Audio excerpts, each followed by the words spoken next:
What's up guys, and welcome to this crucial hand special of my final table run of the $15 mystery bounty last Wednesday.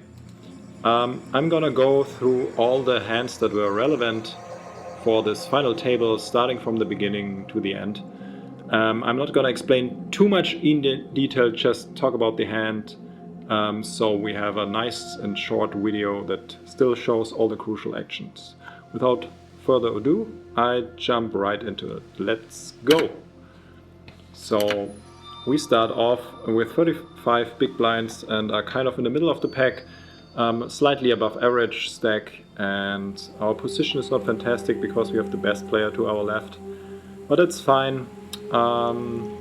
We will just, our general strategy in these spots is like to cruise along, don't take unnecessary risks, but also don't knit it up too much because like always you want to preserve your stack, but also try to build a stack if you have the chance, obviously. But again, ICM is massive. Our ICM value is 3.3k, our next price is only 780. So we are raising A6 suited under the gun. We've been pretty not so active before. It's kind of standard. I want to mix in these suited aces even from early position. I'm happy to quickly fold if someone raises too big. Here I defended 8-6, which I think is fine given the good price we are getting. He decided to check it twice, and I think at this point we really want to try to steal it with 8 high and maybe get some crazy ace high or king high to fold. Not very likely, but against a weak or inexperienced player I think there's a good chance. So the price we are setting ourselves here is right. 3.3 big blinds to win 6.1, and it worked out very nice for us.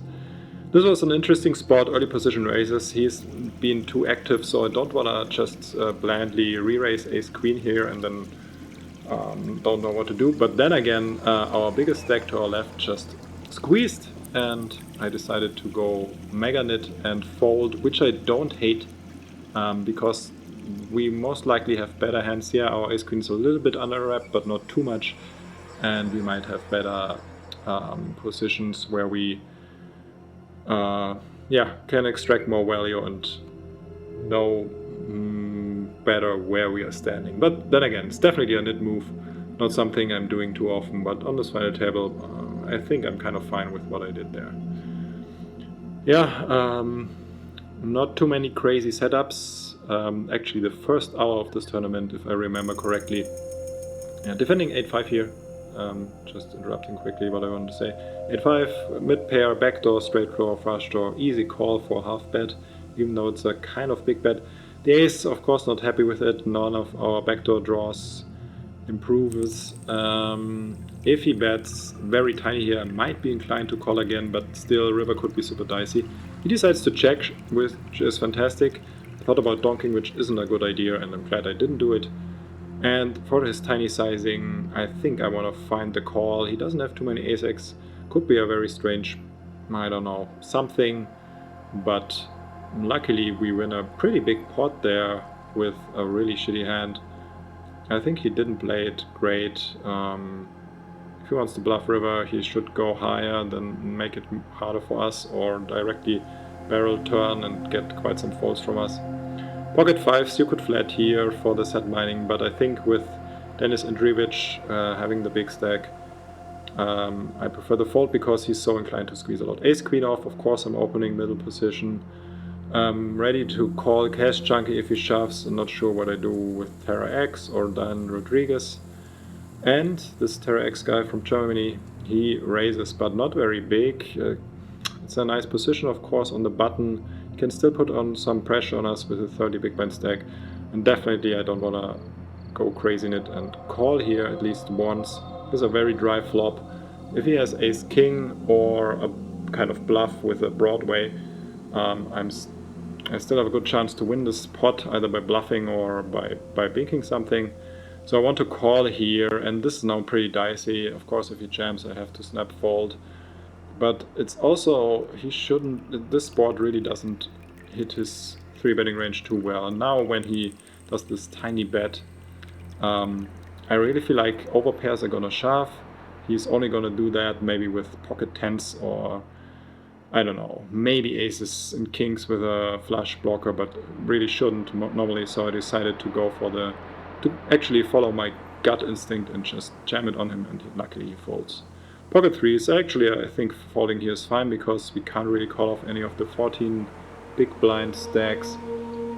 But yeah, getting a flat here on the button from another pretty active, pretty okay-ish player, even though I think in retro his way of play wasn't perfect, but I mean, whose is, right? And he calls our c-bet, which was a pretty big c-bet. I thought about two-bearing, but then again he has all the two pairs. He might even have something like ace-queen here. Maybe some super nitty queens, which I don't think, because he was too active. But definitely the two pairs. I don't think we ever get him to fold that. Sometimes he has like check king, check queen, and now he actually has the queen jack, which is unfortunate, but still I think it's fine to slow down there and not go for the two-barrel pocket threes. You can debate. I mean, I don't super hate it because we still have the range advantage, of course. King 3, yeah, why not? Like, putting on some pressure with a king blocker. It's not a fantastic thing to do, but players here have been pretty nitty so far, mostly. And now it's an easy fold. I don't even know why it took so long. Probably I was just explaining why I even opened this hand.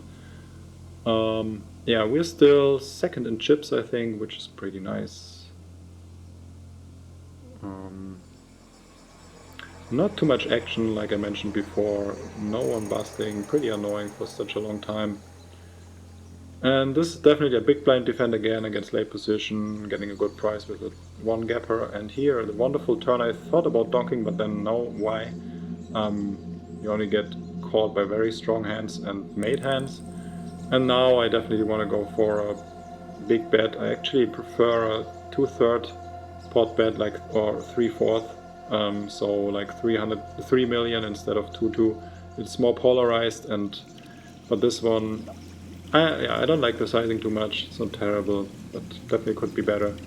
He tagged for quite a while. Maybe he was even thinking about bluffing here with a flush blocker, but he didn't do it, and most likely I might have called depending on the sizing. Pocket aces, nice to see. My experience on the final table with this type of hand isn't too great, but still very nice. We're getting a shove, and here's king queen. And actually we are responsible for the first person busting the final table. His king queen off free shove seems fine with his tiny stack. It's a little bit gambly because he doesn't really have fold equity against me at all. So yeah, I wouldn't hate looking for a better spot, but I don't think it's bad because we're definitely opening worse hands, so yeah, should be fine. Another bust, finally, very unlucky for ace king, 5th dimension. This guy from Taiwan actually played pretty well, pretty aggressive, even though his stats seem to be pointing towards an unexperienced player, but yeah, I really like this. This ace king hand was interesting. We're getting under gun open, and now 7 deuce off, who was pretty inactive so far, but I think his action was increasing a lot on the final table, decides to squeeze. And I thought about like bringing in a big 3-bet. I think 13 big blind or 14 might be nice. But then again, I don't want him to give the chance to reopen the action again and get me to fold a better or flip hand. So I just wanted to put max pressure with this ace-king blocker hand on him and decided to jam, which worked out well. King 10 off. Yeah, I mean, it's high variance play. I'm not saying it's the best play. You could even flat the ace-king before, but that's the NIT version. So, yeah. I like my check here on an AA board. On the turn, definitely betting. Could maybe go a little bit lower, but it seems fine. Queen 8 again. I open it because it's the queen blocker and I have the biggest chip stack right now. Can put in a lot of pressure and we totally destroy him, unfortunately, on the turn. So his flush draw is void. Very unlucky for him. And we're busting another player with Queen 8, which was nice. Now we have 6 players left. So dynamics change a little bit. Definitely more action. People are supposed to open much wider now. So I bring in the first light 3-bet, I think, with ace-4, and it works out well because Dan Rodriguez was starting to get very active. Blue Note was super active, by the way. yeah, 7-6, then a defend, but nothing too interesting. Pocket 8's very strong hand. I wasn't sure if I would squeeze raise or just flat against an open, but against Dennis I'm just shoving because we might even get called by worse hands. Jack 10 off, definitely an open on the button. We check this flop, I think it's okay, it hits his range better. He might get check raised and then have a difficult decision. So I wanted to give us a free turn. Turn was really bad, he donked and we folded.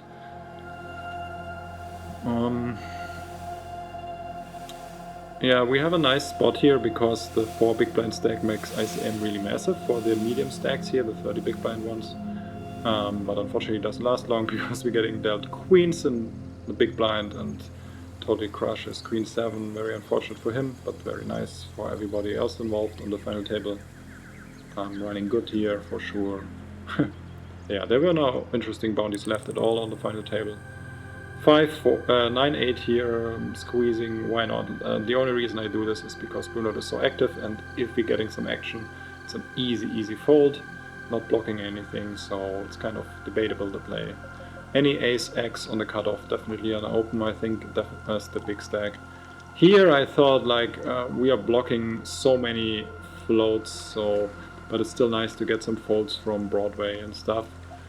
That still has two live cards kind of against our hand, but he decided to check raise, which was strange because we have the nut flush draw and also the backdoor, some backdoor stuff, sure, and the ace. And he decided to bet again, and I thought, okay, better take a better spot here than calling down again with ace-5 high. Check 9, easy open. I like to bet this because good players like to play back on these flops. And here I would prefer a tinier bet, either super tiny bet like 1.5 big blind or something, or even a check sometimes, because we're just getting too many folds.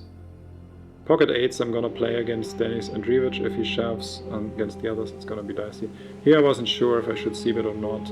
I think it's okay to c-bet to protect our hand a little bit. We have a ton of equity still with the backdoor flush and gut shot. And also some immediate folds are good to get, even though we don't get many. We're actually more or less charging a lot of drawing hands. This was a very interesting hand, which, yeah, definitely defending here against the c-bet, and then he barrels again. I don't give him too many ace-x because he's been opening so much. I give him such a wide range. And now I was like, okay, the checks shouldn't hit his range too much. And he decides to go for a half pot bet, which was so strange to me. I thought like this either air or it is really the ace. So I decided to go for the bluff catching call, getting a good price here, and then he surprised me with what he actually shot, because he actually, I wasn't sure, is this a bluff or is this a value bet? I think it was like supposed to be a bluff, I guess. I think he should just check back in position here, but yeah, unfortunately he gets paid from us. So yeah, that queen 9, 9-4 suited hand was pretty annoying, and I noticed like sometimes this guy doesn't really seem to know what to do here. 7-6 suited, definitely a defend in the big blind. Here we call with the backdoors. We have a nice turn, not fantastic, but still nice. If you would bet again, depending on his size, and I would fold or call. And now him checking, I think I have to stab here, hoping to get again folds from ace high and some Broadway stuff that didn't hit. And yeah, 7 high definitely should take the spot. If he checks river again, no, actually we were out of position, but and it goes through. Lucky us, I guess. I mean, he could have hit that queen.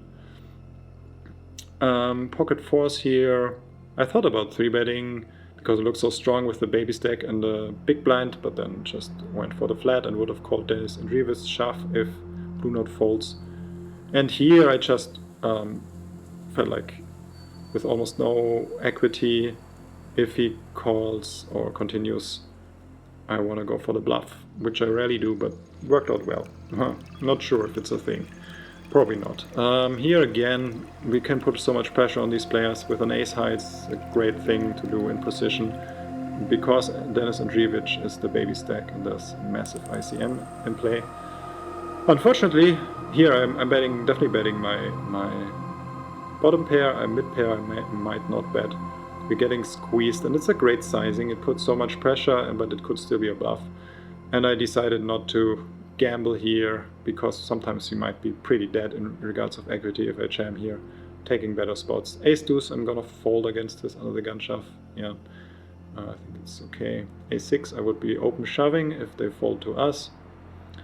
And yeah, we have kind of almost the same stack size. I just thought it looks insanely strong if I 3-bet here. Similar reason to before when I thought about 3-betting pocket fours, and it worked out well.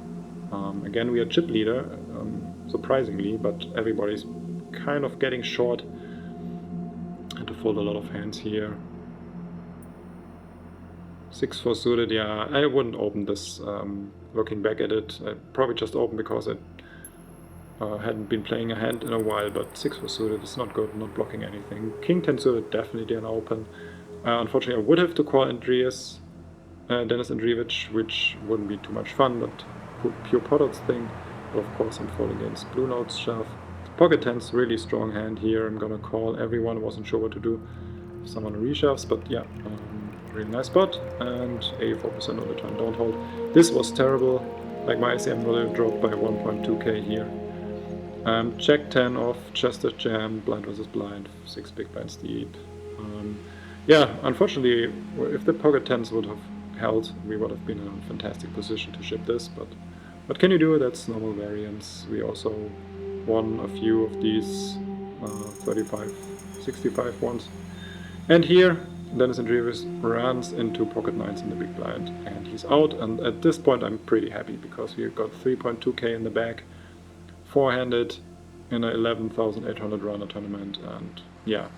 So shoving king 7 suited I think is fine, definitely just as the baby stack. Ace queen rejamming, easy, nothing to say about that. We're gonna need to be aggressive in getting dealt aces and nobody gets the bait. Yeah, what can you do? 9-6, not defending if you're so short, because it's kind of hard to play post-flop. Pocket 9's just jamming, king queen off, just jamming.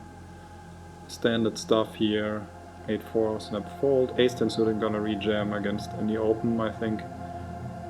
And actually we're getting a call and it's a flip.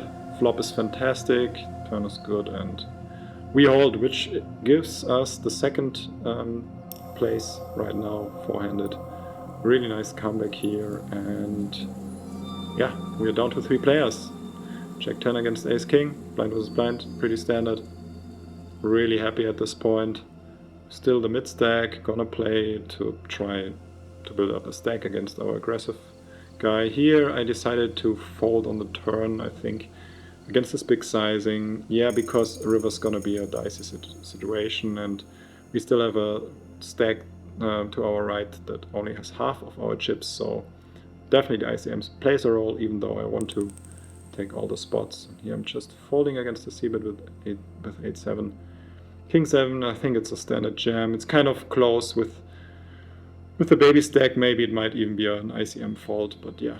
And pocket 9s held against this king 6 call, and we heads up. It was fantastic. 10-7 suited, so here's almost 3.x our stack. King 10 suited I decided to induce, and unfortunately we're running into a very strong hand. But that's a nice flop, I guess. We ship it, double up, and now we are pretty close in regards of stacks. Ace deuce here I thought about 3-betting, flatting, or jamming. Jamming, of course, is the highest variance play, but I really thought this would be one of the best options to set the tone here and make it, of course, pretty easy for us to decide, and he might even fold some stronger hands. I'm not sure, but a few. Queen deuce, yeah, I wanna c-bet here with almost zero equity. On the turn we pick up some showdown value, so we decide to check, and the river's really fantastic. Definitely want to go for good value here. He bets, and so I decide to definitely raise for value. And if he jams, I would have folded, I guess, because then most likely he is on a flush draw, on a flush or full house, or a crazy bluff, and then he deserves the pot. Here I go for 2 checks with a top pair. I'm not too worried about an 8, of course, sometimes he has it, but definitely calling him down if he brings some reasonable sizings, and he goes for 3/4, and I'm just calling, and we are good. I think he turned his hand into a bluff with the 5 blocker for the straight. Trying to put pressure on here, raising almost any hand, unless I get the total garbage. Maybe this one I would just fold. Check folding here, I think. Yeah, we don't want to get fancy with total garbage. No reason to do so with a double chip lead, more than double.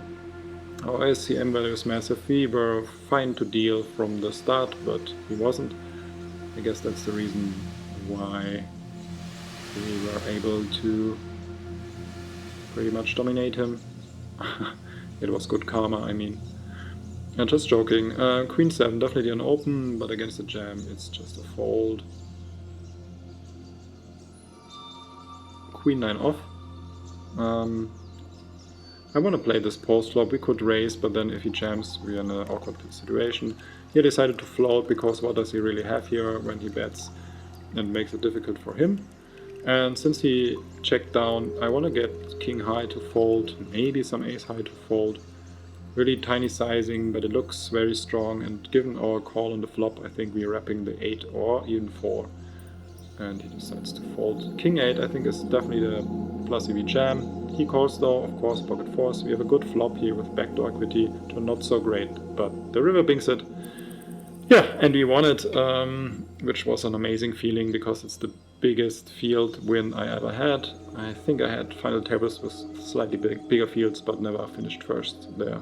So yeah, that's it. Run through all the hands. I hope you enjoyed it, and yeah, thank you so much for watching. Leave a comment, share this with your poker friends, and for now, good luck at the tables, subscribe, and see you in the next video. Bye bye.